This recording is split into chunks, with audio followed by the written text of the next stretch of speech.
Hi, this is Naama, and today I want to show you how to work on Shutterstock. Recently I discovered the option of increasing my income and selling photos online. Shutterstock is one of the many sites that let you upload all kinds of photos and have them sold online. I find Shutterstock one of the easier ones to use, and I started recently with Shutterstock and I already sold quite a few photos. So today I'm going to show you how to work on Shutterstock. I'm going to leave a link below this video so that you can sign up. In general, when you sign up, Shutterstock asks you for two things. They ask you for a few of your photos as an example so they can confirm you as a contributor. And also they'll ask you for a Xerox copy of your passport. It needs to be a valid passport. You can also, if you don't have a valid passport, you can also usually send a copy of your driver's license as long as it has your name in English there. And they also have a support that you can, a support email, a support center that you can write to if you have any difficulties. So once you're signed up and you're confirmed as a contributor, I'll show you what you do inside the site. I'll go through, first of all, this is the main screen. You have an option of uploading, and in a minute I'll show you how to upload the photos. You have a few options here of the upload button. But first I want to talk about the kind of photos that Shutterstock allows to have on the site, because you can't just upload any kind of photo. Let's start with the dimensions of the photo. Okay, each photo in Shutterstock needs to be at least 4 megapixels. And you have, I don't remember exactly where it is, but there's an option of finding their guidelines. I'll tell you the main guidelines. So each photo needs to be at least 4 megapixels, and I want to show you how you figure out how many megapixels your photo is. So here's a photo. I'm going to give an example on this photo. I didn't edit it yet. On my editor program, I add in keywords, so I wanted to use it before I add the keywords, because I'm going to show you how to add the keywords in Shutterstock itself. So this is a photo. As you see, when I hover over it, you have the category dimensions. And when you figure out the result of what it says here in the dimensions, here I opened up a calculator, so I'll show you. Let's see here. Okay, this is what we had in the dimensions. So when you take the result of this, there we go, you can see that this photo is a bit more than 5 megapixels. Okay, the result of the width multiplied by the height of the picture, let's go back to here, gives you the megapixels. Okay, so each photo needs to be at least 4 megapixels. And you need to take into account that when you edit the picture, if you want to crop the picture, then you need to pay attention to how much you crop, because if your photo is getting close to 4 megapixels, you don't want to crop too much, because Shutterstock won't let you upload it.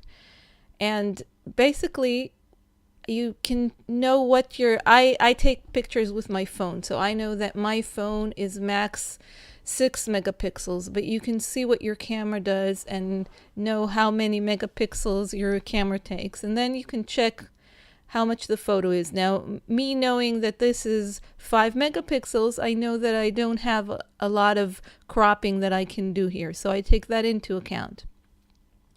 So I have this result now, and I know that it's 5 megapixels.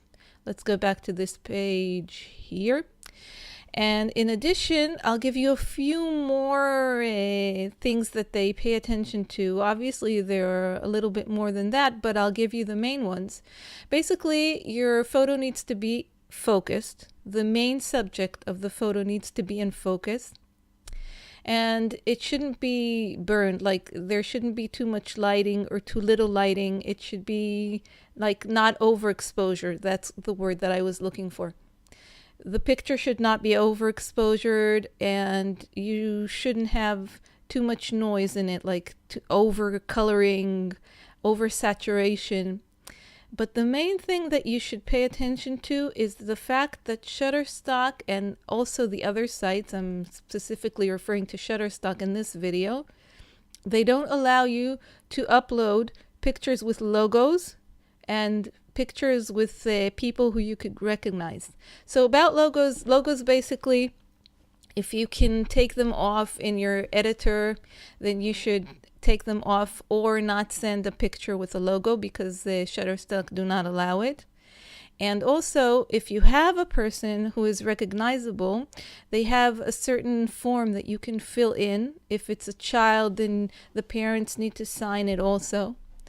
And if you fill up this form and you have the agreement of the person who you took a picture of, because obviously in stock sites like this, you can find pictures of people, so that's how they do it. You send this form, and once you send the form, then they agree to upload the pictures.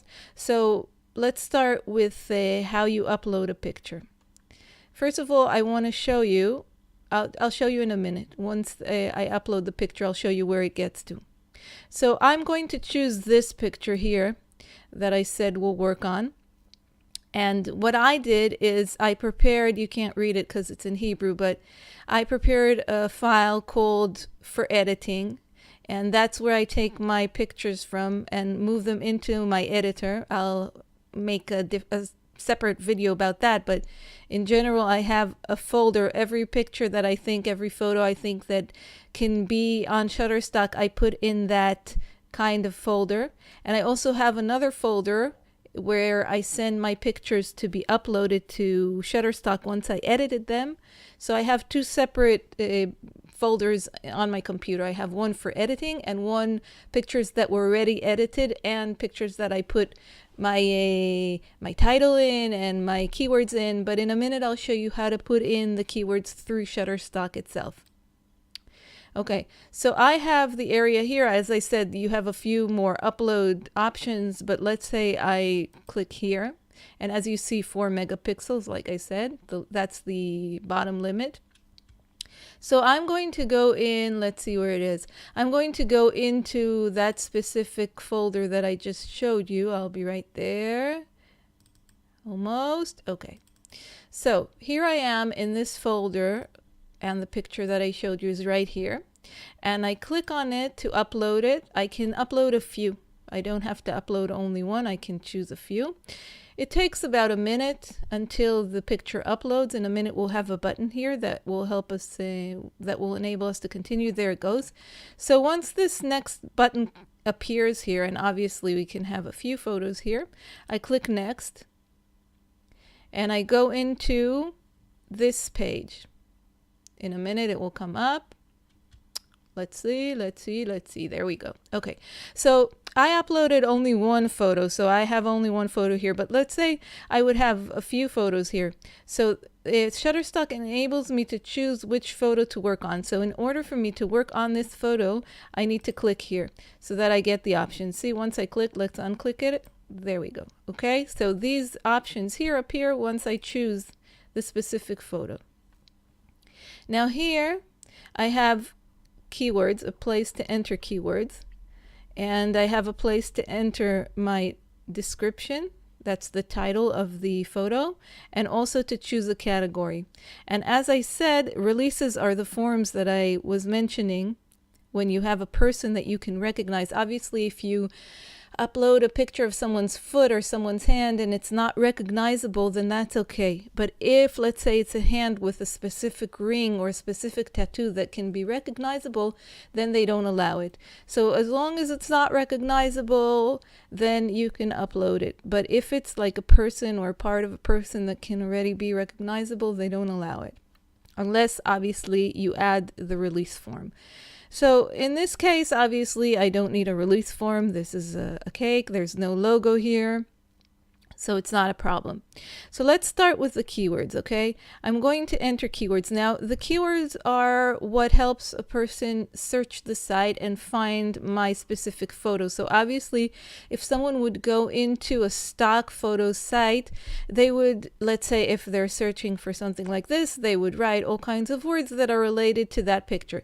So I start by thinking what that person might want to be searching for. So let's say I would write cake, okay, and I would write plate, okay, And once I click enter, my keyword goes into the list. And as you see here, let's see if I can show you. Okay, it disappeared. Anyway, it said here, you see, you need to add in at least 7 keywords. But basically, Shutterstock enables you to add up to 50 keywords. So you'll want to get to the max number. Sometimes I get tired of looking for keywords, and if I have 45 or 47, I don't look for the max number. But basically, you'd want to have as many keywords as you can manage, and you want them to be relevant. You don't just want to put in keywords like things that aren't relevant to this specific picture. And also, Shutterstock doesn't allow you to use the same kind of word that means the same thing but in a different way. So the keywords that you put in need to be relevant to the picture that you're uploading, but it also needs to have a different meaning than the other words. Like, I can't use car and vehicle. I need to use one or the other. So let's continue here. I press enter, but I want to show you. Let's say I'll write fork, okay? Now, here, you see that when I write a word, the system brings up things that are similar, okay? So if I want to have this, as you see, when I'm standing on it, one of them is marked. So if I'm going to click enter now, I'll get this option as the keyword and not the top option. So when I write, here, let's do this, okay? When I write a word, okay, I want to click enter right away so that it goes in the way I wanted it to, okay? So here I click enter, because otherwise it's going to change into that specific word, okay? So I wrote plate, fork, cake. Let's write bake, okay? Now I want to show you, okay, there we go. I have 3 words here, okay? If you look down here, you'll see that Shutterstock already gives you quite a few options of keywords that can be relevant for your specific photo. Now, it doesn't mean that all these words are relevant, but you can check and see what's relevant here. So let's say the option food is good for me. Dessert is wonderful. Sweet, right? Delicious could be good. Chocolate. Sugar could be good. Dark, right? Brown. Bakery. Snack, okay? Peace could be good. What else is there here? Oh, cocoa, that's good. I think bake I already put in. Brownie, definitely. Okay, homemade, because this is homemade. Table, yes. As you see, by just doing this, I already have 19 keywords here, okay? So you can go on and add keywords like eat, right? Like chew. Where am I? Chew. Okay, I'm trying to do this while I have the microphone in front of me, so it's taking a while. And all kinds of other related words. Like, let's say the fork is made out of metal, so I can write metal, okay? And I can write shiny, okay? I hope it's not taking the optional words, okay? Because I can't really see what I'm doing here. See, did chewing food shiny metal? No, that's not what I meant. Anyway, you get the general idea. So basically, once you write a few things about let's say food related photos, then you keep on using the same words over and over again. Like, if once I write keywords like mouth, teeth, swallow, stomach, chew, full, hungry, all those things, then after 1 or 2 photos of that kind of a general idea, I can keep on using the same keywords for related subjects. So after a while, in the beginning, it might seem difficult to find relevant keywords, but after you do this a few times, you get used to what you can do for that specific kind of a photo. So let's say here I would add maybe kitchen, maybe round because of the plate, ceramic, gold because the plate here has a gold line around it. I could add in utensils. I could add in all kinds of things, tongue. So you can add things. Basically, what you're trying to think of is the way the person who is searching for the photo will think. So what you're doing is getting into the mind of the person who is searching on the site and trying to think what kind of keywords that person will type in and how you want that person to find your specific photo. Okay, so that's keywords. And the description, as you see, you have here 200 characters. So the description is supposed to be like one sentence, but the idea is to have it long and descriptive and not just a short thing. I'll show you in a minute, but basically you're not supposed to cram it with the keywords.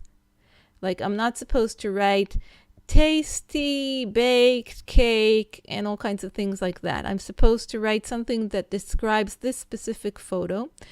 But what I do, because I'm an English speaker, but I don't live in the States and I don't use my English that often, so my spelling is okay. But this, as far as I can tell at the moment, at least with this layout, Shutterstock have a spelling check for this part, for the keywords, but for the description they don't do a spelling check. So you want to have everything spelled properly.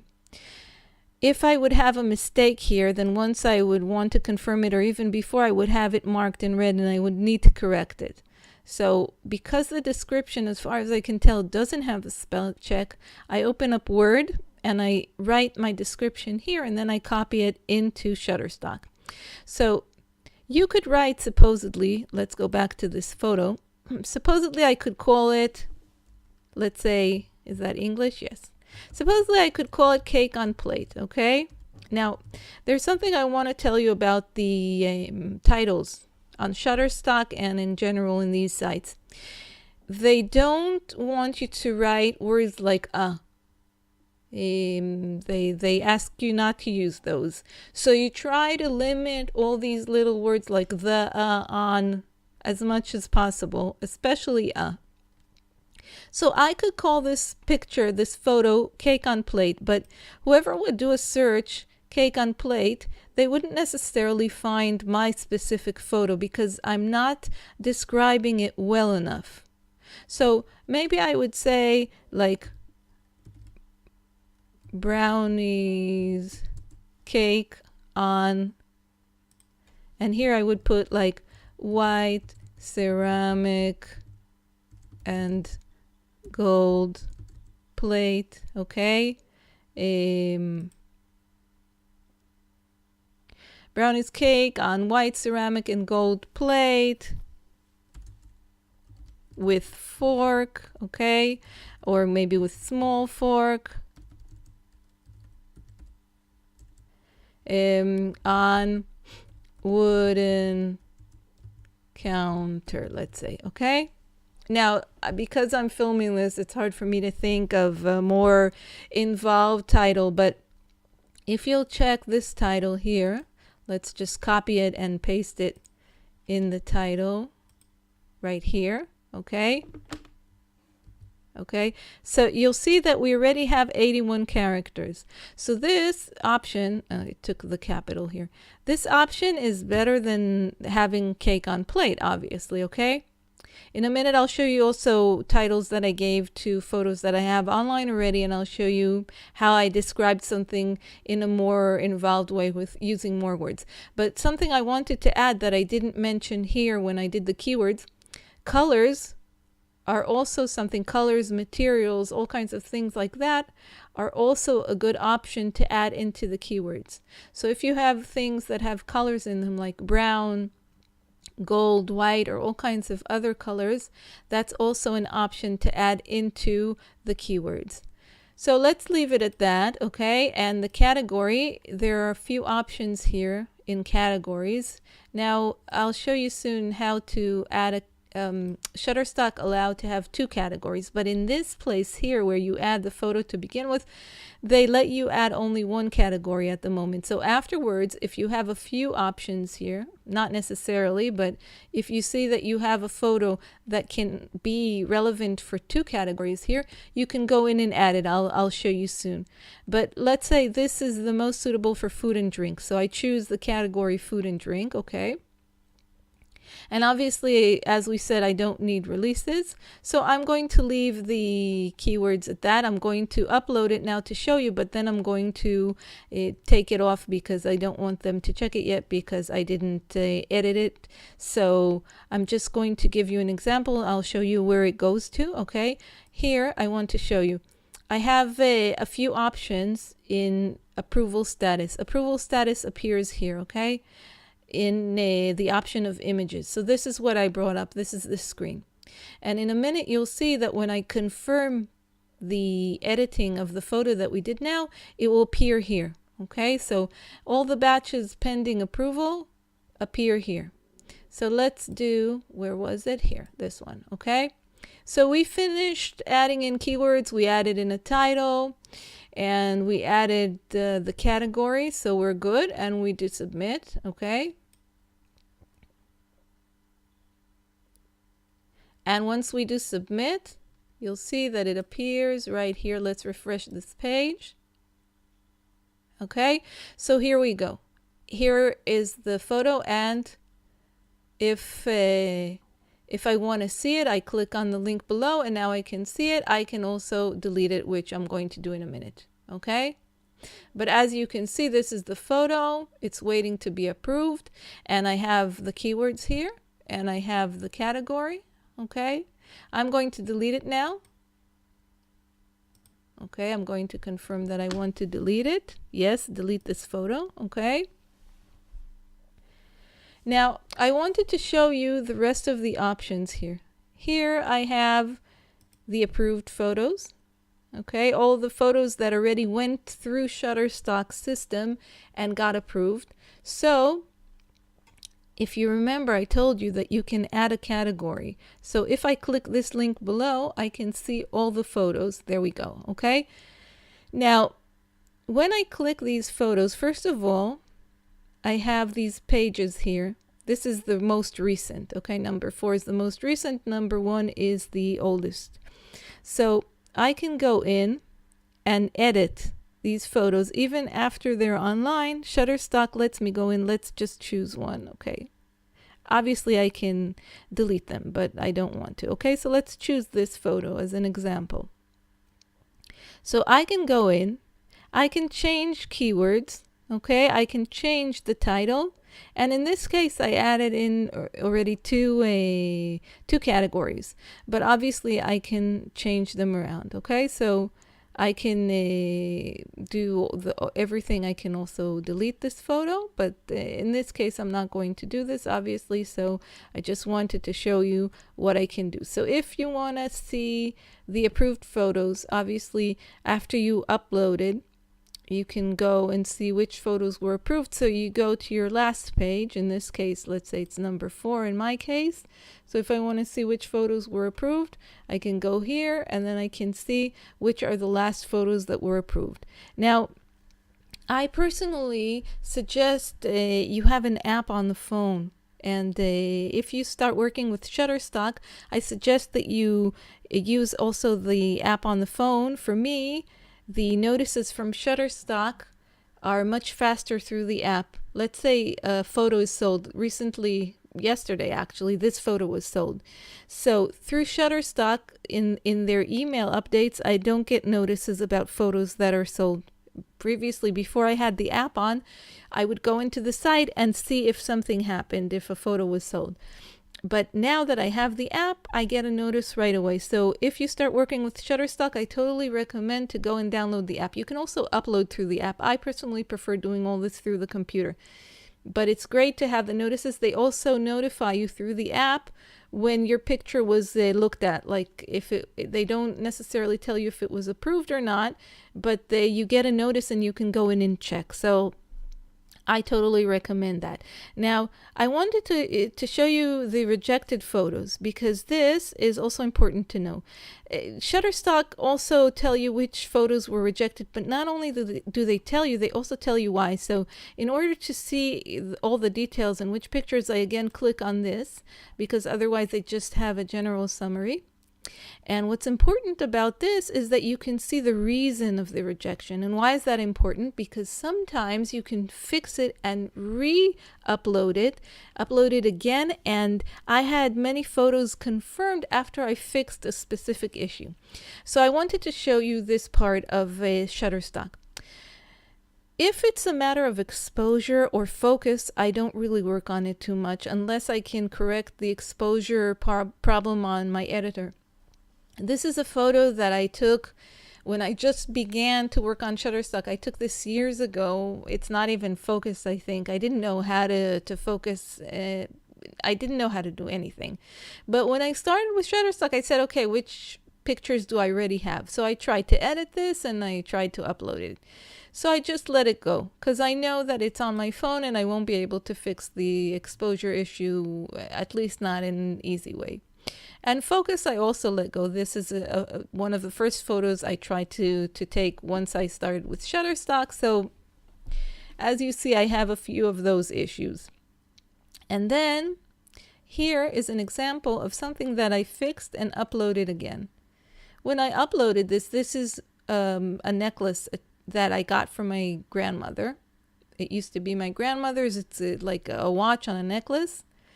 And I didn't notice when I uploaded, but there was a logo here. So I uploaded it and it got rejected because the Shutterstock said that it has a logo. And if you remember what I told you in the beginning of this video, Shutterstock does not allow logos. So I took this and in my editor, I took off the logo and I uploaded it again and it got accepted. So if you have a specific reason that you can fix, let's say like the reason noise, I also discovered that if I change the values on my editor, the exposure and the sharpness and all those things, if I make it less, then Shutterstock accepts the picture. So these are things other than focus that you can work on and upload it again, and many times it's accepted. So once you check the reason of rejection, see if you can fix it. Because something like the logo, it was rejected, but I was able to fix it. So take that into account. Even if a photo was rejected, see why it was rejected, and then you can possibly correct the problem. Okay, so this is the issue of this page here. So you have an option, let's see. When you upload all the photos, you have an option of setting them into sets. Sets are like, let's say like folders, okay? Because each photo is in the main part of my catalog. And then I can make specific sets. You see here I have food, so knit and crochet, hobbies. It's all according to the types of photos that I took, okay? So when I have my catalog, I want people to see what kind of specific sets I have. So let's say each image can go into a few sets. You're not limited. So if you have something that is relevant for a few sets of things, like let's say this picture here. This is a picture of my son in the winter outside when it's cold and wet and he has on a jacket. So I probably put it in winter, but I could also put it in kids. So when you want to open a set, you create sets here. I'm not going to go into it. Maybe I'll do it in another video. I just wanted to show you that it's possible. I create a set and afterwards I need to ask to publish it, but I mark which photo I want to drag. You can mark a few photos and then drag them into the relevant set. But I might make a separate video about this. I'm not going to talk about it now because this video is already long. I wanted to give you the general idea.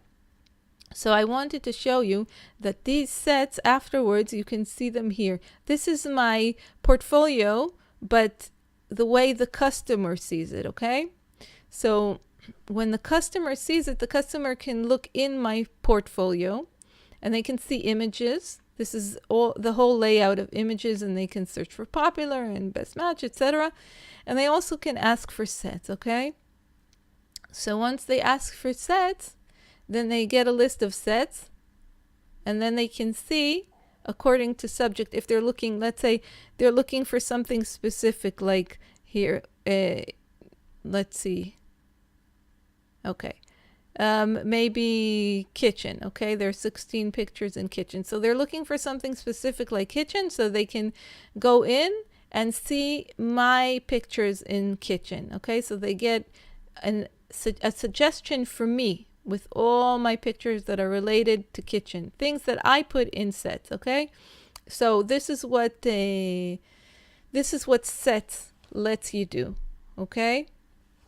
Now, I wanted to show you the names of the photos because I told you that I'm going to show you more involved names. Some of them are ones of the first photos that I uploaded, so I didn't necessarily give them involved titles, but I wanted to show you this photo, for example, because here it's a more involved title. I'll show you what I did. This is a photo that I gave. You see this name here. This is the title of the photo, okay? So it has in it a lot of words that describe this specific photo. And what I called it was a set of silverware, knives, fork, spoon, and white paper napkin in container on restaurant table with bowl of salad and blue upholstered couch in background. So as you see, I try not to put in a, like I didn't write and a blue upholstered couch in background because Shutterstock doesn't allow you to do it. And when you'll check the title here, you'll see that even of they took off, okay? You see set silverware, knives, fork, spoon. So even the of they took off. I wrote it because I wanted it to make some kind of sense, but when they have the name of the picture, they take off all these little words. So you need to take that into account. So this is what you can do with a more involved title. You remember you have 200 characters to use. So you can really get very creative with it. Now I wanted to show you, I didn't show you yet. Where was it? It was this one? No. This one. Okay, I opened all these pages because I wanted to remember to show you everything, but I'll probably do quite a few videos about Shutterstock. I wanted to show you the page where I have all the information about who bought from me. First of all, this is the amount of earnings up to now. And Shutterstock, which is very nice, they let you see where the picture was bought. So you can see all around the world where it's from. Now, they show you the last one. Here, they don't have information which country this is. But if I'll refresh the page and you'll look here, you'll see that one after the other, they show you the photo and where it's from. So if it interests you, just a minute, let's try to refresh. Let's see if I can show you this on screen. Okay, there we go. Look here. Here, see? This one, that one. Okay, here they don't have information, and here they don't have information. But basically, if it interests you, you can see on the map where it's from. And here you have everything together. Now, if you look, you'll see that here I earned 25 cents for a photo, and here I earned 50 cents. I want to see where, oh, there it is. Okay. They tell you what the earning types are, okay? Because different methods in Shutterstock for customers, they pay different kinds of fees for the photos, okay? So if they have a subscription, apparently they pay less than if they buy a single picture. So sometimes you'll see that you earned more than other times on a specific photo because the method that was used to buy it was different. Here, all these were subscriptions, okay? Or maybe these two, I don't remember. Yes, 75 single or other. I don't really know what each one means, but as you see, At least 2 were bought through subscription, and this is single or others. This might have options that tell you more about it. So you might get a larger amount for a specific photo if it's bought in a different way. So this is where you can see all these things. I'm not going to go into detail about this either, but once you sign up for Shutterstock, then you'll be able to see. And again, I think that I'm going to make other videos about the other parts of Shutterstock so that I can also include them. But I'm reminding you that if you want to sign up for Shutterstock, I left a link below for you. You can go in, sign up. They'll tell you exactly what you need to send, those few photos and a copy of your valid passport, or if you don't have a driver's license. And really, Shutterstock is very, very convenient to use and very easy, and I recommend it. As you see, I'm not even like a seasoned photographer. I just started when I decided to upload photos to Shutterstock, and I started really recently. So once you have a certain amount of photos, if they're of quality and if they have like things that people are looking for, then you can get them to be sold, and the site does everything for you. It's free sign up. So really sign up, upload your photos and let them be in the site, and then little by little your photos will be sold, and really it's quite easy to do. So just take into account that leaving a few photos will not necessarily get your portfolio, like having sales. You need to upload an amount. I have here 77 photos, so you need to keep on uploading every few days, a few photos at least, and get people to get into your portfolio. And hopefully in no time you'll start selling. So good luck to you, and have a nice day. Bye.